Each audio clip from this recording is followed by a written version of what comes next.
The Colosseum is one of Rome's most iconic attractions. Completed in the year 80 AD, this engineering marvel stands as one of ancient Rome's greatest achievements. But west of the Colosseum lies another Roman landmark whose carvings contain scenes and images related to the Bible. Known as the Arch of Titus, this stone memorial provides important insights into the text of Scripture, insights that make an important connection between faith and fact.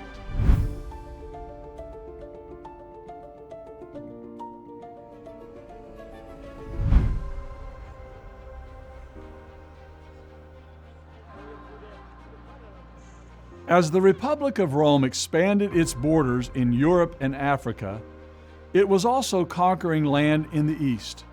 In 63 BC, Pompeius Magnus invaded the land of Israel and brought Judea and its capital city of Jerusalem under his control. 100 years later, longing to throw off Roman rule, the Jewish nation revolted and fought bitterly against the armies who had occupied their land. But the Roman machine was too great, and the famous military leaders and soon-to-be emperors Vespasian and Titus reconquered much of the territory and laid siege to the holy city of Jerusalem. After many days of brutal fighting, the beloved city of the Jews fell, and the temple was robbed of its costly furnishings, brought back to Rome, and placed on display in a victory march through the Forum and up to Capitoline Hill, where sacrifices were made to their god Jupiter, the protector of the Roman armies. The Jewish historian Josephus describes the parade as follows. The spoils in general were borne in promiscuous heaps, but conspicuous above all stood those captured in the temple at Jerusalem. These consisted of a golden table, many talents in weight, and a lampstand, likewise made of gold. After these, and last of all, the spoils, was carried a copy of the Jewish law. In 81 AD, in a brilliant display of propaganda, Domitian, the newly appointed emperor of Rome, constructed this triumphal arch in memory of that parade and dedicated it to his brother Titus. Its purpose was to remind citizens not only of Rome's great military achievement, but also to legitimize the divine status of the Flavian dynasty and Titus as a god. An inscription above the arch reads, "The Senate and people of Rome dedicate this to the divine Titus Vespasian Augustus, son of the divine Vespasian." The interior vault is coffered with a central representation of the deified Titus being carried to the heavens by an eagle. The side panel of the arch displays important moments in the parade when Jewish captives and spoils from the temple in Jerusalem were put on display, including a menorah, sacred trumpets, and the table of showbread.